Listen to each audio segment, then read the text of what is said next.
83% हे कर्ज झाले अशी असणारी परिस्थिती आहे. म्हणजे भारताची किंमत 100 रुपये असं आपण धरलं तर या 10 वर्षाच्या कालावधीमध्ये म्हणजे भारतीय जनता पक्षाच्या कालावधीमध्ये कर्ज जे झालेलं आहे ते 83% कर्ज त्या ठिकाणी झालेलं आहे. सरकार नवीन निवडणुका येईपर्यंत हे कर्ज 87% त्या ठिकाणी जाणार आहे. म्हणजे 100 रुपयापैकी 87 रुपये हे कर्जामध्ये जातील अशी असणारी परिस्थिती आहे. या कर्जापोटी आपण या बजेटमध्ये पाहिलं तर सामाजिक सुधारणेचे जे कार्यक्रम आहेत किंवा सोशली इम्प्लिमेंट करणाऱ्या योजना ज्या आहेत म्हणजे नरेगासारख्या असतील किंवा सबसिडाइज फूड देण्यासारख्या असतील या सगळ्या कमी करण्यात आलेल्या आहेत आणि दारिद्र्य रेषेखाली जगणारा माणूस जो आहे त्याचा असणारं आयुष्य बेजार झालेलं आहे अशी परिस्थिती आहे. हे 10 वर्षाची फळं आहेत अशी परिस्थिती आहे. 2014 मध्ये RSS BJPचं सरकार आलंय त्यावेळेस हा जो GDP म्हणजे ग्रॉस डोमेस्टिक प्रोडक्ट आणि कर्ज असं असताना आपण पाहिलं तर ते फक्त 24% कर्ज होतं अशी परिस्थिती आहे. 10 वर्षाच्या कालावधीमध्ये देशावरचं कर्ज हे 24%वरनं 87%वरती त्या ठिकाणी घेऊन गेलेले आहेत. हे सरकार एवढ्या मोठ्या प्रमाणात त्यांनी कर्ज काढलंय पण देशामध्ये बेरोजगारी आहे जशीच्या तशी उलट वाढली आहे असं मी त्या ठिकाणी म्हणेन. दुसरं सिंचनाचं सेक्टर हे जे आहे तेवढंच राहिलेलं आहे. इंडस्ट्रियलायझेशन जे आहे त्याच्यामध्ये ही वाढ आपल्याला झालेली दिसत नाही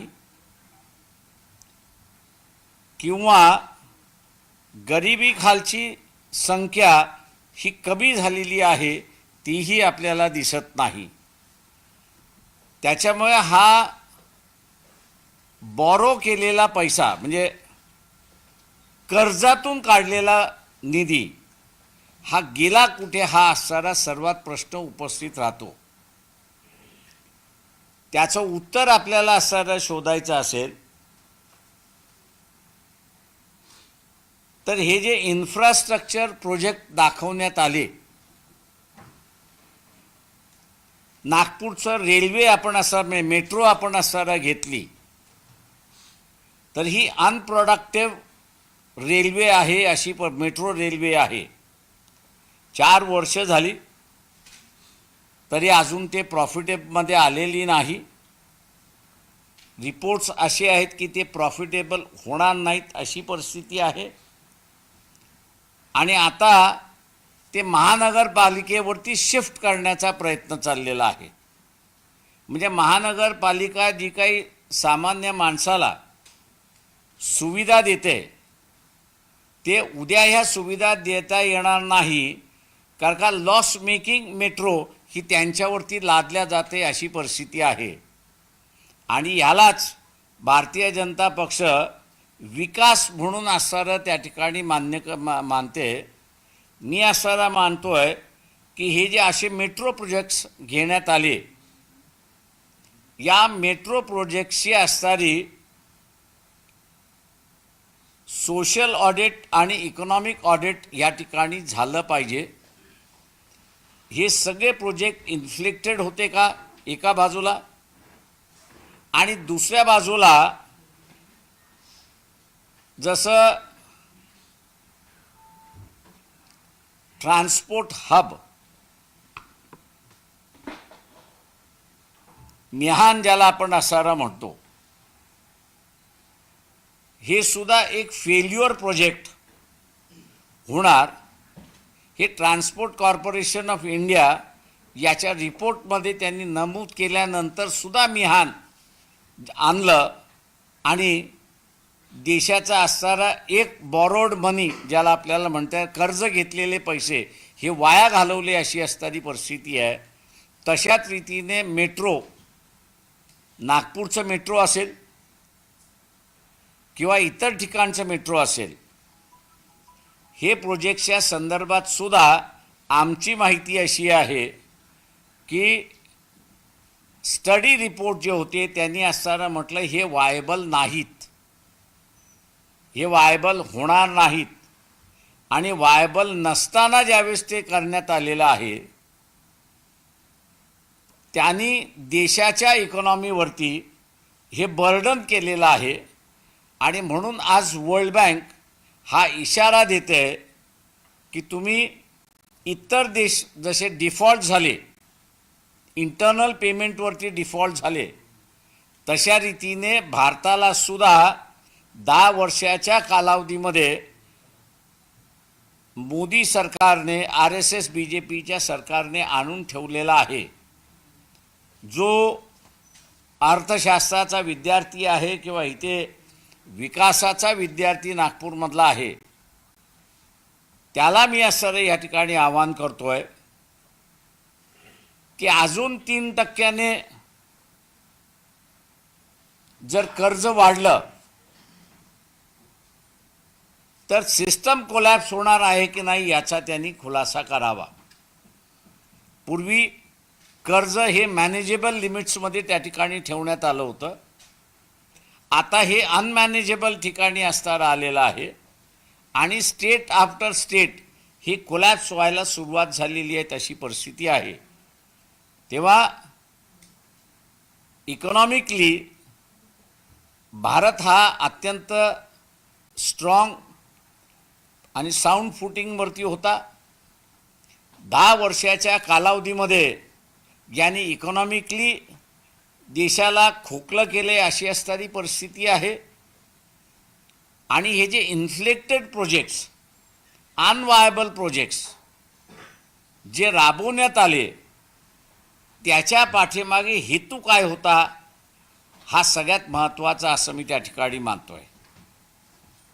ज्यांचं सरकार आहे, RSSचं सरकार आहे, हे जॉग्राफिकल बाउंड्रीज मानत नाही,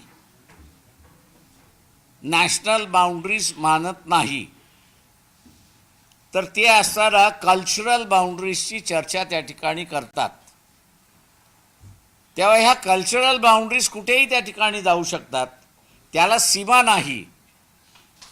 आणि म्हणून ही कल्चरल बाउंड्री इस्टॅब्लिश करण्यासाठी इकॉनॉमिकली भारताला असणारं या ठिकाणी कमजोर करण्याचा डाव चालला आहे का, हा मला वाटतं इथल्या विचारवंतांनी तपासला पाहिजे आणि बिफोर इलेक्शन लोकांसमोर मांडला पाहिजे, असं नागपूरमधल्या अनेक विचारवंतांपुढे मी आग्रहाची भूमिका या ठिकाणी मांडतोय, आपल्या माध्यमातून मांडतोय. ते रिॲक्ट होतील असं मी त्या ठिकाणी अपेक्षा धरतो.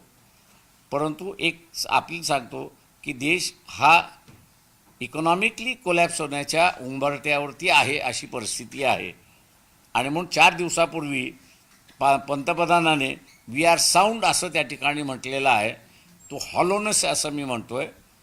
इथे वर्ल्ड बँकेने दिलेला इशारा हा बरोबर आहे की चूक आहे याच्याबद्दल नागपूरमधल्या इंटेलेक्च्युअल्सनी बोलावं अशी माझी त्यांना विनंती आहे. माझं निवेदन संपलं.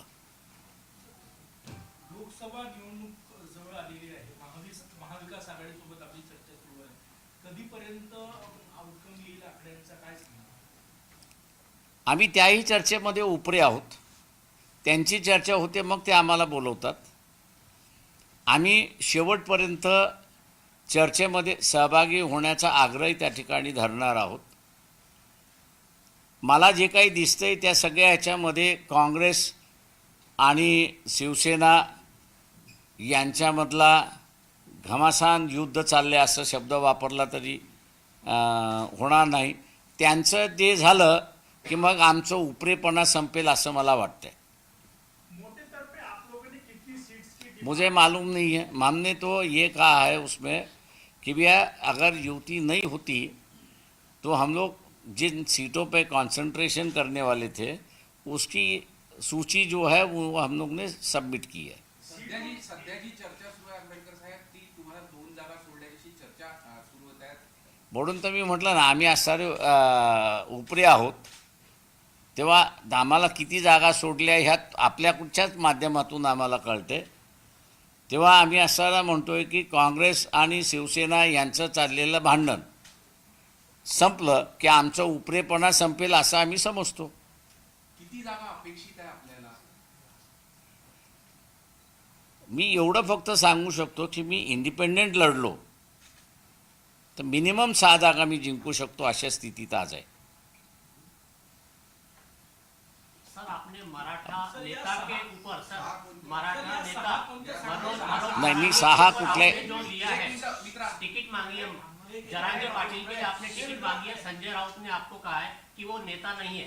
इसमें इस पे आपका स्टैंड क्या सर? हर किसी की राय होती है, उस पर कभी टिप्पणी नहीं करना चाहिए. दोस्ती रखनी है तो टिप्पणी नहीं होनी चाहिए. आपण 6 जागाबद्दल इच्छुक आहात? बे आज मी म्हटलंय की आम्ही असणारा मिनिमम हा शब्द माझा महत्त्वाचा आहे. यांनी जर आम्हाला बोलवलं नसतं आणि आम्ही जर लढलो असतो तर आम्ही मिनिमम 6 जागा जिंकल्या असत्या. मी आज त्याचं स्पेसिफाय करणार नाही. याचं कारण की मला कोणाला डॅमेज करायचं आहे किंवा कोणाला करायचं नाही हा त्याच्यातला हेतू आहे. पण आज आम्ही कुठे स्टँड आहोत तेवढं फक्त मी आपल्याला सांगितलेलं आहे. कदाचित उद्याच्या ह्याच्यामध्ये वाढ होऊ शकते अशी असणारी परिस्थिती आहे. सर हा हायपोथेटिकल क्वेश्चन आहे, पण समजा महाविकास आघाडीत आले नाही तर किती जागा लढवण्याची तयारी? आम्ही पत्र देतानाच सांगितलं आहे की आम्ही 48 उमेदवारांची तयारी केलेली आहे. त्याच्यापैकी जे मतदारसंघ आम्ही मेन्शन केलेले आहेत त्याच्यामध्ये आम्ही पूर्णपणे कॉन्सन्ट्रेट करून बसलेलो आहोत.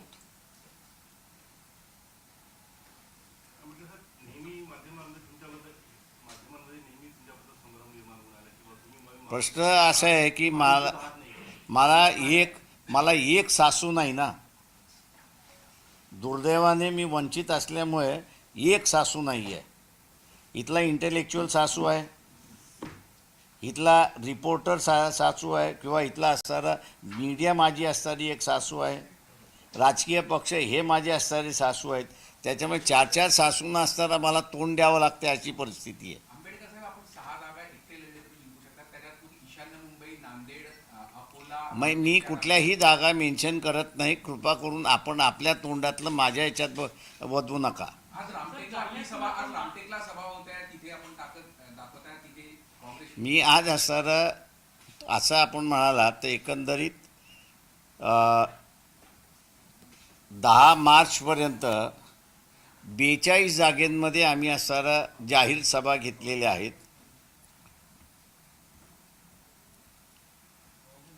आणि 42 जागेमध्ये आमच्याबरोबर किती लोक आहेत हे आम्ही असं डेमॉन्स्ट्रेट केलेलं आहे. आमच्या कुठल्याही सभेमध्ये आम्ही जेवण देत नाही, गाड्या देत नाही. जो आमच्या विचाराला सपोर्ट देतोय तो स्वतःच्या पैशाने येतो, स्वतःची शिदोरी घेऊन येतो. तेव्हा फार विद्वान ॲनालिस्ट तुमच्या पॅनलवरनं जे बसतात त्यांना मी फक्त एवढंच सांगणार आहे की तुम्ही कोणाला तरी पाठिंबा देणार असाल तरच एवढा खर्च करून तुम्ही येता. तेव्हा ह्या विद्वान पॅनलवाल्यांनी आपण तोंडावर पडणार नाही याची फक्त त्यांनी दक्षता घ्यावी. प्रकाश जी, जो 6 सीटों का आपने जिक्र किया जहाँ पे मैं 6 कह रहा हूँ, खाली प्रश्न सुन लीजिए। मिनिमम कह रहा हूँ मैं कि मिनिमम 6 सीट पे आज हम लोग जीत चुके हैं. जो सीटें आप जीत चुके हैं, जो आप बोल रहे हैं, यदि उन सीटों पे समझौता हो जाता है, उतनी सीटें देने के लिए महाविकास आघाड़ी तैयार होती है, तो आप समझौता कर लेंगे? आधी टूटी हुई पार्टी ने अपनी ताकत देखनी चाहिए और हर किसी ने अपनी ताकत देखते हुए सीट मांगनी चाहिए. ये ना हो कि मुर्गी हमने पकाई, हमारे हाथ में सिर्फ गर्दन आई और पूरी मुर्गी दूसरा ले गया. वो तो हम होने नहीं देंगे. मैंने इसलिए कहा कि हम आखिरी मौके तक रुकेंगे कि भैया मिलजुल के खाएंगे, इज्जत से खाएंगे, किसी की भगाने की कोशिश नहीं करेंगे और किसी को दुखाने की कोशिश नहीं करेंगे. तो इसलिए हम आखिरी दिन तक रुकने वाले हैं. पार्टियां सर, तो दो तुम्ही टूटी सा- हैं। पार्टियां तो दो टूटी है, तो किन पार्टी की तरफ इशारा? मैं टूटी हुई पार्टियों की तरफ मेरा इशारा. सर, मैं घुमा फिरा के बात नहीं करता हूँ.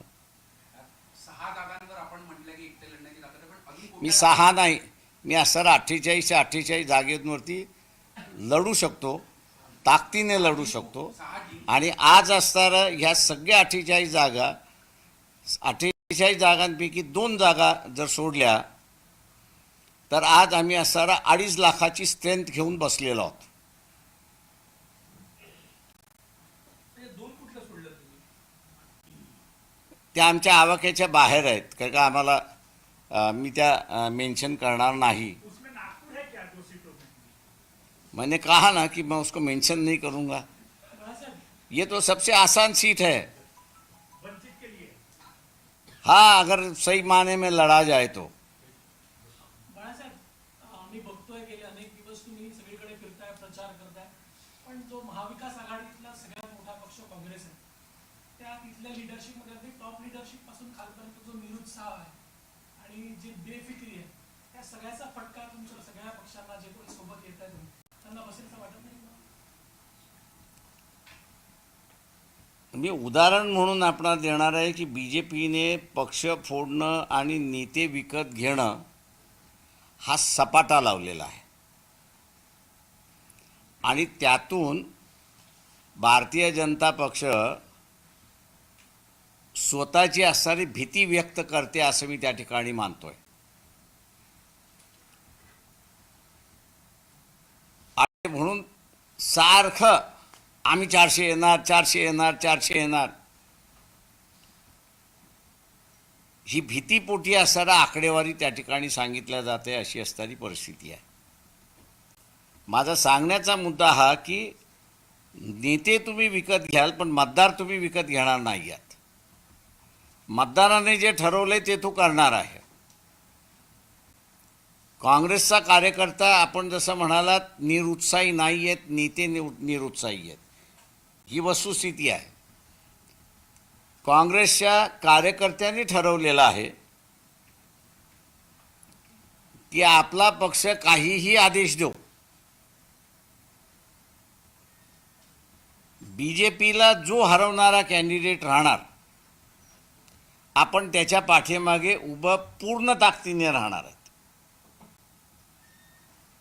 त्याच्यामुळे भारतीय जनता पक्ष जरी म्हणत असेल की आम्ही नेते विकत घेतले, तरी कार्यकर्ता आणि मतदार हा आज भारतीय जनता पक्षाच्या विरोधात गेलेला आहे, अशी परिस्थिती आहे. सर, तुम्ही कुठं लढण्याची तयारी करतात? अलायन्स झाल्यावर किंवा न झाली तरी कुठली तयारी आहे तुमची? अकोला की कुठला मतदारसंघ आणखी जोडायचा? आणि मी तर अगोदर जाहीरच केलं, युती नसताना जाहीर केलेलं आहे की मी अकोला लढणार आहे म्हणून.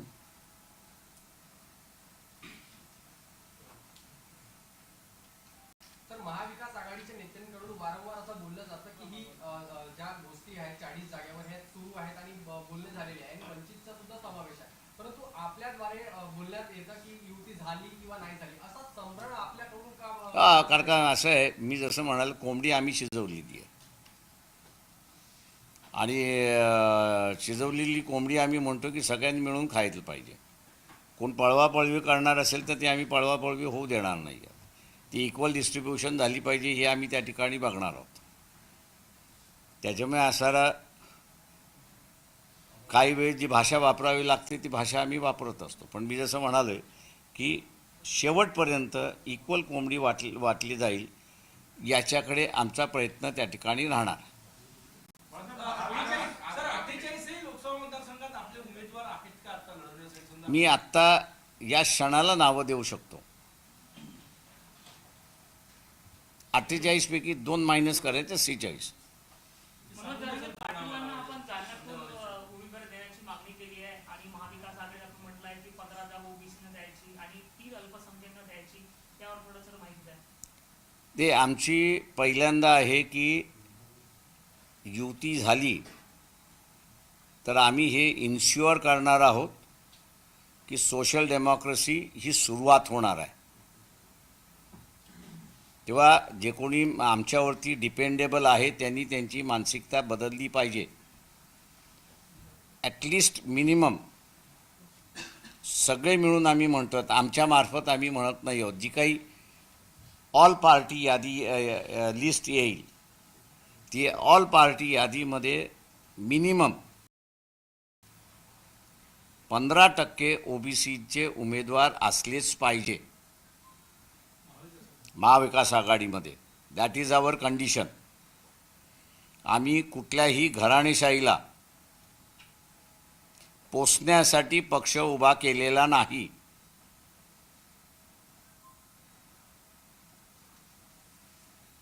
दुसरी कंडिशन, मिनिमम 3 मायनॉरिटीजचे उमेदवार महाविकास आघाडीमध्ये असले पाहिजे.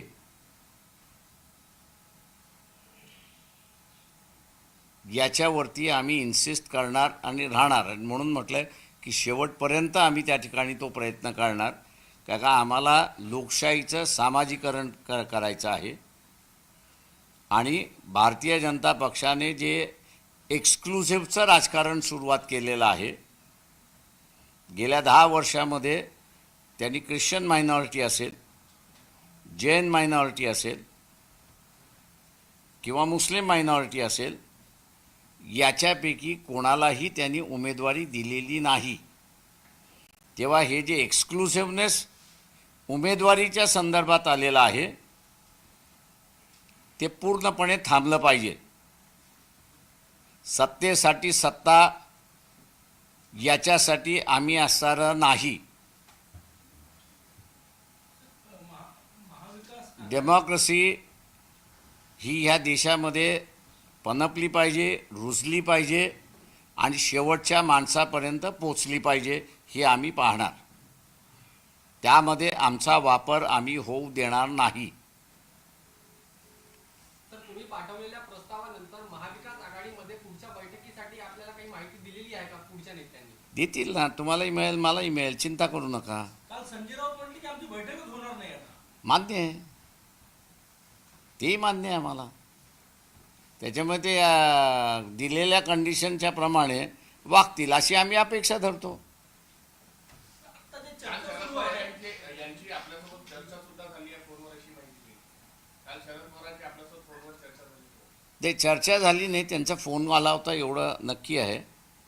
आपण भेटू असं त्यांनी म्हटलं होतं. मी त्यांना म्हटलं होतं 5 तारखेपर्यंत मी नाही आहे, 5 तारखेनंतर आल्यानंतर आपण असं भेटू त्या सगळ्या ह्याच्यामध्ये. पण भेटण्याच्या आधी मी त्यांना असं म्हटलं होतं की जी टीम बसलेले आहेत पॉलिटिकल सेटलमेंटसाठी त्यांचा अजेंडा कंप्लीट होऊ द्या, मग आपण ऑफिशियली बसू. तर सध्याच्या कंडिशनमध्ये महाविकास आघाडीचे जे सध्या कंडिशन आहे आणि इलेक्शन 2 महिने म्हणजे मे एप्रिलमध्ये आहे, तर काय वाटतं की महाविकास आघाडी जर तुम्ही सोबत गेली तर काय सिच्युएशन असणार आहे आणि नाही गेले तर काय सिच्युएशन आहे? मी तुम्हाला असं, समजा महाविकास आघाडी असेल एकत्र गेली नाही तर कॅज्युअल्टी कोण असं तुम्ही विचारताय, बरोबर? रिलिजियस पॉलिटिक्स हे कॅज्युअल्टी आहे. तुम्हाला पटणार नाही. पण धार्मिक राजकारण ही सगळ्यात मोठी कॅज्युअलिटी राहणार आहे. याचं कारण जे काही 4 कॅन्डिडेट्स उभे राहतील ते सगळे कॅन्डिडेट्स त्यांचं बॅकग्राऊंड एखाद्या दुसऱ्या मतदारसंघात सोडलं तर मायनॉरिटी बॅकग्राऊंड असेल, नाही तर उरलेले जे कोणी पॉलिटिकल पार्टीज लढतील त्यांचे सगळे कॅन्डिडेट्स हे रिलिजियसली हिंदू असतील. त्याच्यामुळे रिलिजियस कॅन्डिडेट असल्यामुळे, हिंदू रिलिजियस कॅन्डिडेट असल्यामुळे धर्माचं कार्ड गळून पडतं अशी असणारी परिस्थिती आहे. धर्माचं कार्ड गळून पडलं की मग असणारा कम्युनिटी पॉलिटिक्स त्या ठिकाणी सुरुवात होईल आणि कास्ट पॉलिटिक्स त्या ठिकाणी ज्याला मी म्हणतो ते प्राधान्य त्या ठिकाणी घेतलं. त्याचा फटका कोणाला बसेल असं जर तुम्ही विचारलं तर रिलिजियस पॉलिटिक्स कोण खेळतं आहे तर BJP खेळतं आहे. तर त्याचा सगळ्यात मोठा फटका हा BJPला, एवढं आपण लक्षात घ्या. सर, महाविकास आघाडीत आता जी जागा वाटपाची चर्चा सुरू आहे त्यात उद्धव ठाकरे गट सर्वाधिक जागा मागत आहे अशी चर्चा आहे. खरं आहे का हे? आणि त्यांच्याकडे नाही, इंटरनल चर्चेबद्दलची जी काही माहिती आहे मी तुम्हाला काहीही देणार नाही. सर तुम्ही आता जसं बोललात की 2.5 लाख असलेले 46 मतदारसंघ आहे, थेट फटका किती बसू शकतो महाविकास आघाडीला, म्हणजे तुमची ताकद? ते आता मी काहीच सांगू शकत. महाविकास आघाडीचं कशाला, Congress BJP is most worried about me. सगळ्यात भीती माझी कोणाला माझ्याबद्दल कोणा असेल की वंचितची आहे ती BJPला भीती आहे. They are worried. बीजेपी तर असं म्हणतात का त्याच्यामुळे त्यांचा असणारा अख्खा पोल मी खोलतोय. जे काम काँग्रेसने केलं पाहिजे होतं, त्यांच्याकडे असणारे इकॉनॉमिक स्टॉलवर्ड्स आहेत, माझ्यापेक्षा चांगले फिगर्स ते देऊ शकतात. BJPला तुम्ही असणारा नंतर 5 वर्षामध्ये कंटिन्यू केलं तर पुढच्या वर्षी असणारा तुम्ही इकॉनॉमिकली कोलॅप्स होत आहे ही सांगणारी माणसं त्यांच्याकडे आहेत.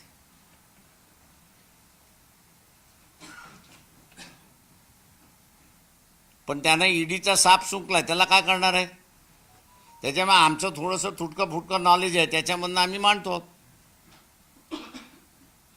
बीजेपी असं म्हणतंय की वंचितकडे वोट बँक आहे पण ते जिंकणार योग्य नाही, तितकं नाही आहे आणि त्याचा फायदा जे आहे मान्य आहे मला. त्याच्यामुळे असणारा त्यांच्याकडे जर असतं तर ते माझ्याकडे कशाला आले असते.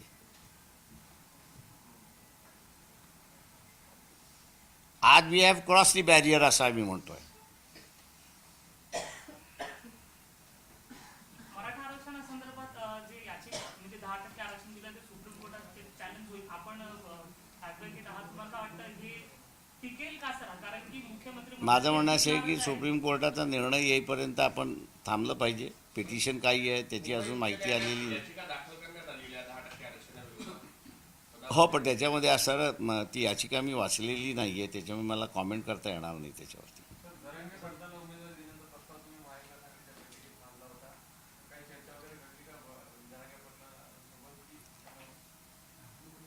ते माझ्यानंतर जी टीम गेली होती त्यांनी असं तो आग्रह धरला होता की आपण असारा जरांगे पाटील यांना असं उमेदवारी दिली पाहिजे. त्याच्यामध्ये त्याची काय चर्चा झाली ही मला माहीत नाही, मी विचारलेली सुद्धा नाही. सर, एक तुम्ही म्हणाले की भाजपला सुरुवातीला छोटी वंचित होती आहे काँग्रेस, तर भाजपने बदल केला आहे. ते भाजपला एवढं माहिती आहे, म्हणजे RSS भाजपला एवढं माहिती आहे की जोपर्यंत आयडियोलॉजिकली ते मोल्ड होत नाही किंवा आम्ही मोल्ड होत नाही तोपर्यंत युती नाही आहे. हा व्हेरी क्लिअर आहे त्याच्यामध्ये. सर, ज्या पद्धतीने महाविकास आघाडीमध्ये सध्या तिकीट वाटपाचं सुरू आहे तसंच महायुतीमध्ये सुद्धा सुरू आहे, काय सांगा?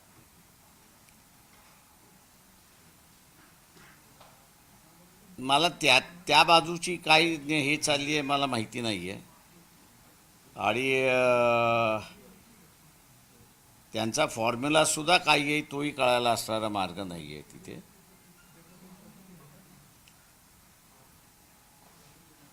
फक्त नावं आम्ही ऐकतोय की हा इकडनं जाणार तो तिकडनं जाणार अशी नावं आहेत. माझ्यानं तो जोपर्यंत तिढा सेटल होत नाही तोपर्यंत त्यांची चर्चा सुरुवात होईल असं मला वाटत नाही. आज जिथे तुमची सभा आहे त्या ठिकाणी त्या पद्धतीने भाजपही ती जागा मागत आहे आणि शिंदेकडेही ती जागा मागत आहे. तुमची सभा ठीक आहे, तुमचा तरी दावा आहेच एक प्रकारे. काँग्रेसने मागतं तिथे. काँग्रेसही मागते, त्याच्यानंतर NCPही मागते. सर अभी आपने कहा कि आर्थिक मुद्दे जो है देश के आर्थिक समस्या है उस पर कांग्रेस के लोग खुल के नहीं बोलते हैं. किसी भी इशू पर खुल के नहीं, पता नहीं, उनसे ही पूछो क्यों, क्या है, क्यों खुल के नहीं बोल रहे वो. ये कौन से इश्यू है? क्या सर सरकारी तनाव का डर है उनके ऊपर, क्या लग रहा है आपको सर, किसका डर पता नहीं वो ऐसा जिसके पर डर है उसी ने कहना चाहिए भी इसका डर है मुझे. दूसरे नहीं कह सकते हैं, क्योंकि किसका डर हो सकता है सर? मैं वही कह रहा हूँ कि उन पर किसका डर है उन्होंने बताना चाहिए. ये तो कौन से इश्यू है वो? इश्यू कौन से है? कौन से? इकोनॉमिक क्या इश्यू है? मैंने जैसे एक कहा कर्जे का आ गया है, दूसरा जो है जो आपकी फ्रेंडली कंट्रीज है मॉरिशस जैसी, कि जहाँ पर तुम्हारी आर्मी बेस थी, आज मॉरिशस ने आपके सैनिक को वहाँ से हटा दिया है. तीसरा जो है श्रीलंका है, नेबर है, तुम संभाल नहीं सके, चाइना आके वहाँ पर बैठ गई है. ईरान के साथ में तुम्हारे संबंध थे, पोर्ट तुमको मिल गया है, तुम ईरान के साथ संबंध नहीं से बरकरार रख सके. अब ईरान जो है चाइना पे डिपेंड हो रहा है. रही बात मिडिल ईस्ट की बात रही, ये वही इकोनॉमिक इश्यूज है. ये सभी तुम्हारे पूरे मिडिल ईस्ट में 56 लाख पीपल ड्यूटी कर रहे हैं वहाँ पर, और जितना आपका फॉरेन एक्सचेंज आ रहा है उसका 70% वहाँ से आ रहा है in the form of pay packets उनके जो है. आप अपनी ये नहीं है. कुवैत में जो है एक रेजोल्यूशन पास हुआ है कि पॉपुलेशन के मुताबिक ही इंडियन पॉपुलेशन वहाँ पर होगा. आज 16 लाख इंडियन पॉपुलेशन कुवैत में है. बताया जा रहा है कि ये संबंध हम लोग ने सुधारा नहीं तो करीब करीब 8 लाख पॉपुलेशन जो है कुवैत में उनको भारत आना होगा. ये इकोनॉमिक इश्यूज है. वही कह रहा हूँ कि कांग्रेस ने उठाना चाहिए इन इशुओं को. पता नहीं, आप कांग्रेस वालों से पूछे. आपको फॉर्डर मैंने दे दिया, कैनन भी दे दिया, फायर करो अभी उसको कांग्रेस के ऊपर.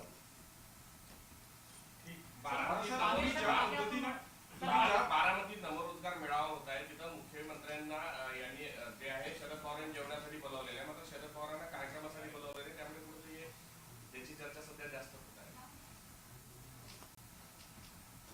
असे कुठल्याही पक्षाला कुठल्याही जिल्ह्यामध्ये कुठल्याही शहरामध्ये कार्यक्रम घ्यायचा अधिकार आहे,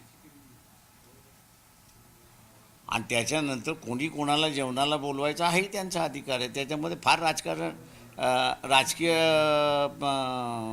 रीडिंग करण्यामध्ये काही अर्थ आहे असं मी समजत नाही. सर मागे आपण जेव्हा आले होते तेव्हा म्हणाले होते की 6 महिन्यात लोकसभा लागेल, तर 6 महिन्यात लोकसभा लागेल तर ईडी आणि सीबीआयची रेट्स होतील. आता जवळपास 2 महिने बाकी आहे. आणखी काही रेट्स काही दर दिवशी होतात आहेत. आणखी काही पॉलिटिकल रेड होत नाही आहे, पण इकॉनॉमिकली म्हणजे इकॉनॉमिक हाऊसेस जे आहेत त्यांच्यावरती रेडिंग जोरात चालू आहे. आणि हे जे इकॉनॉमिक हाऊसेस जे रेडिंग चाललेले आहेत त्यांची जर आपण लिस्ट आणि इतिहास जर आपण असायला बघितला तर they are always supporters of secular politics अशांना टार्गेट केल्या जाते. फंडिंगसाठी नाही, इकॉनॉमिकली आयडिओलॉजिकली माझ्या अंदाजानं इतिहास सारं रेडिंग चालले. इकॉनॉमिक रेडिंग जे चाललेलं आहे आज इंडस्ट्रियल हाऊसेसवरती ते आयडिओलॉजिकल रेडिंग चाललेलं आहे की जे राईट विंगला सपोर्ट करत नाहीत फायनान्शियली आणि आयडिओलॉजिकली अशांना टार्गेट करत चाललेलं आहे तिथे. सर एक सोशली एक विषय आहे ईव्हीएमचा. माझी माहिती कदाचित लिमिटेड असू शकते की राजकीय पक्ष त्यावर सपोर्ट करताना दिसत नाहीये आणि सोशली दिल्लीमध्ये आंदोलन सुरू आहे ईव्हीएमच्या मी विरोधात. तेच तर म्हणालो की काँग्रेसने लीड घेतला पाहिजे होता, इलेक्शन कमिशनला घेराव घातला पाहिजे होता आणि एक साधी मागणी केली पाहिजे. साधी मागणी काय की जो पेपर ट्रेल येतोय तो डायरेक्ट पडण्याच्या ऐवजी मतदार बघेल आणि तो पेटीत टाकेल, एवढी एक साधी मागणी आहे. काँग्रेस पक्षाने म्हणा, माझ्या अंदाजानं सगळे पॉलिटिकल पार्टीज त्यांना जॉईन होतील त्याच्यामध्ये, पण तेही काँग्रेस लीड घ्यायला तयार नाही आहे.